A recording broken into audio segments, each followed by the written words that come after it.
guys, welcome back to the channel, and today we're going to be reacting to... Has Norway become too rich?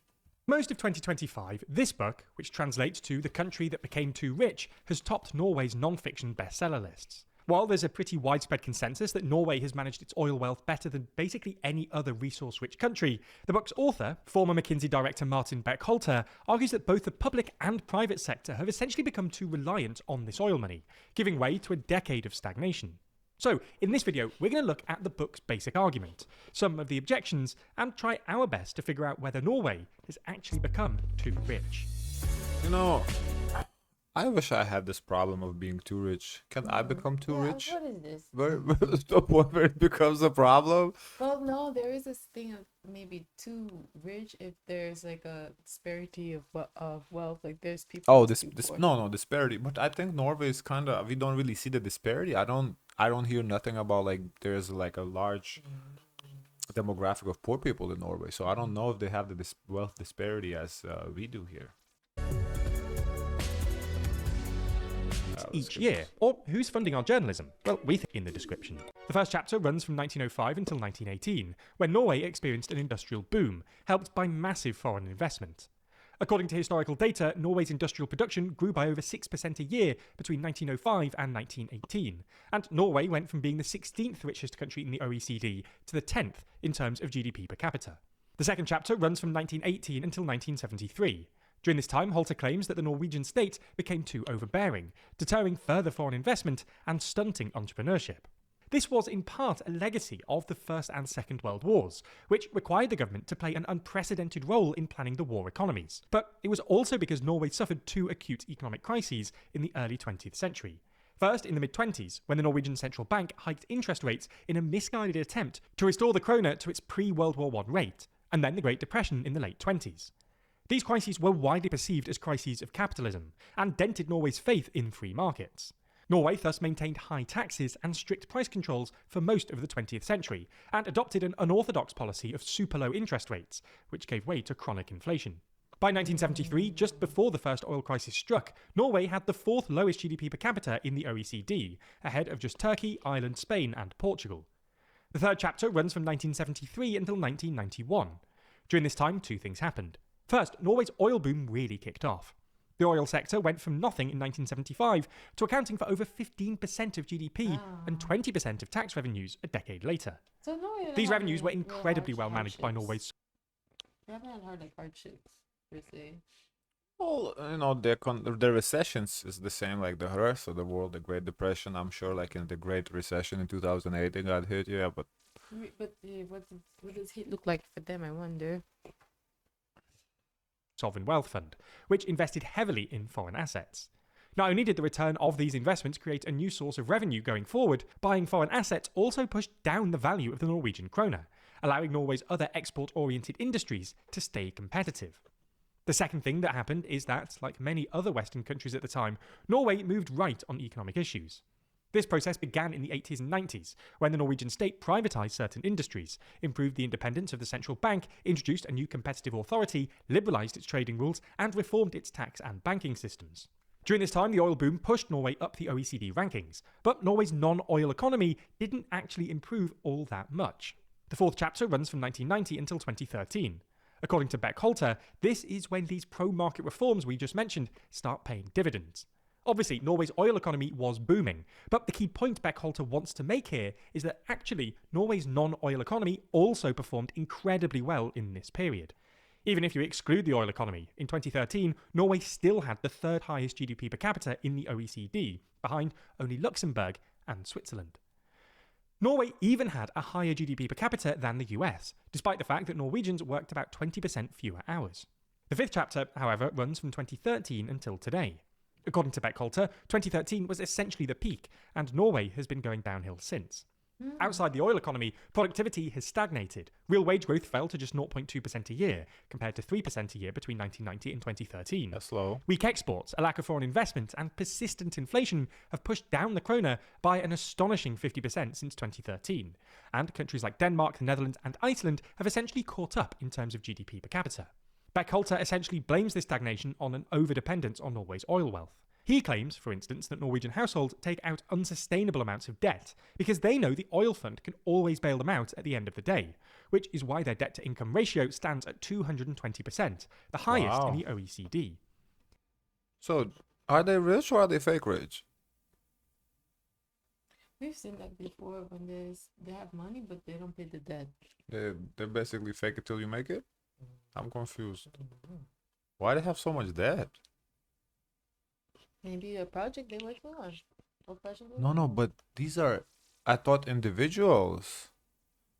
Or is Oh, it I this don't is think the it's government government debt? debt. I thought people take out debt. That's how I understood I it. wouldn't think people take out the debt. Hold up. No? Dependent on Norway's oil wealth. He claims, for instance, that Norwegian households take out unsustainable amounts of debt He said Norwegian households. Why? So individuals take out a lot of Wow. debt. because they know the oil fund can always bail them out So at the end of the why? day, which is why their Oh. debt-to-income ratio stands at 220%, the highest in the OECD. Similarly, he claims that the public sector has become more and more reliant on oil revenues, as evidenced by the fact that disbursements from the Sovereign Wealth Fund now account for 20% of government spending, up from about 4% in the 2000s. Beck-Holter claims that voters have become resistant to any sort of public sector reform because they think Norway can just spend its way out of trouble using its oil wealth. This explains why public I can spending see has that. risen from about 50% of GDP in 2013 to more like 60% today.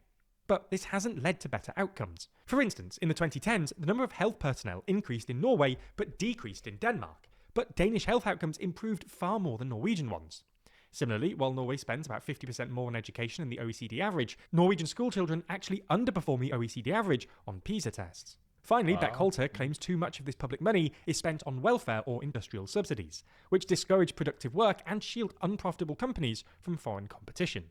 Beck-Holter complains that Norway has become complacent about the extent of these problems, because there's an assumption that there's always the Sovereign Wealth Fund to fall back on.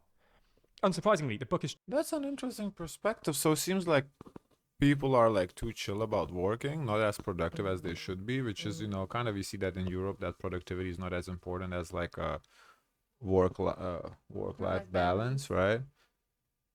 So I think what he's pointing out is what a lot of people don't want to hear. Seems like it. Now, is it a problem that they're dependent on oil? I don't know. Like, if oil it doesn't look like it's gonna end in a long time, then maybe it's whatever. But it does seem that maybe it is a problem at the end of it. It's because it's like, what, you just dependent on one thing? Like, what if not that oil ends, but what if there's like some sort of like a natural disaster that destroys a whole bunch of like your oil rigs, and it's gonna take years for you to rebuild. What you gonna do then? I don't know. Yeah, maybe it is a lot little of people problematic. discount future thinking. triggered a fair bit of pushback. Because the basis of investment, you've always got to diversify your assets. There's no diversity. It's oil, oil, oil, and oil.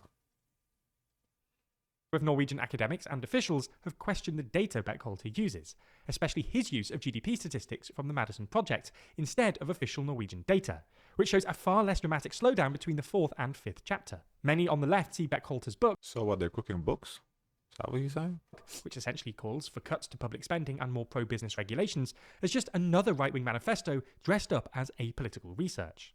Perhaps the most difficult objection for Beck-Holter is that his basic claim that Norway's oil wealth is the root of its current economic problems isn't easy to square with the fact that most developed countries are having similar problems, with stagnant productivity, falling educational attainment, and rising antipathy towards establishment politicians.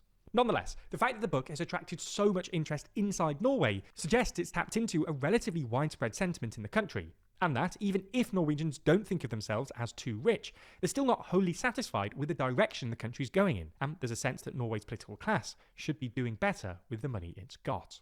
Everything we've discussed in today's video Interesting. Like Norway's always been, I feel like in our reactions, one of those countries that doesn't have any issues, like we never really seen, but this puts it in a little different light.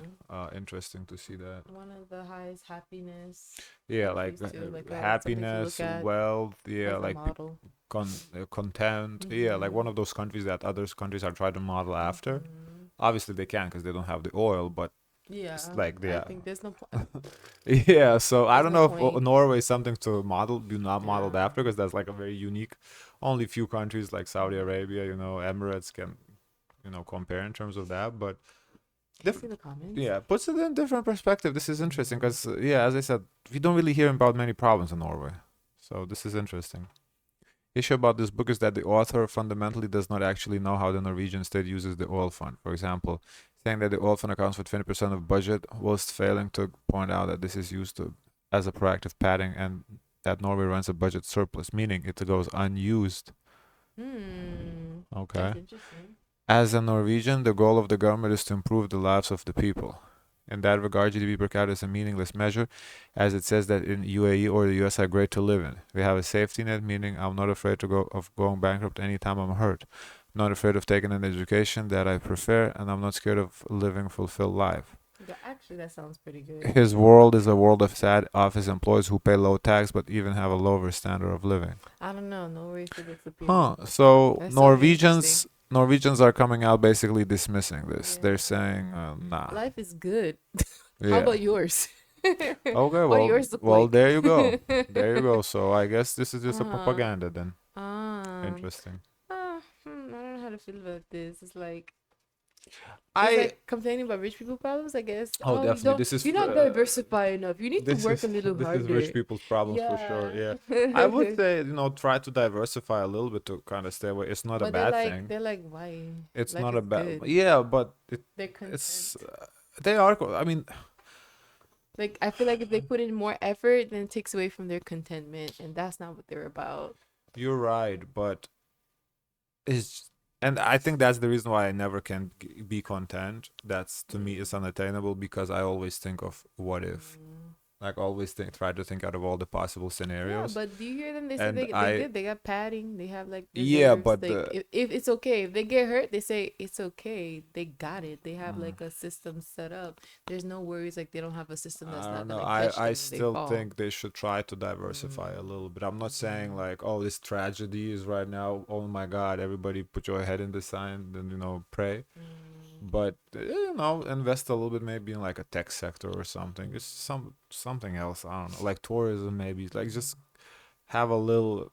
Try to not be it's just never is good to be I don't dependent know. on one thing. I don't know. Maybe introducing a new thing is gonna create a new problem. It's just like you introduce new Yeah, variables. I believe They that feel like they're living diversifying is good. key. Just my personal opinion. Guys, of course, let us know your thoughts. Don't forget to like, comment, and subscribe. Join the Discord. As always, always, always, share as much kindness as possible.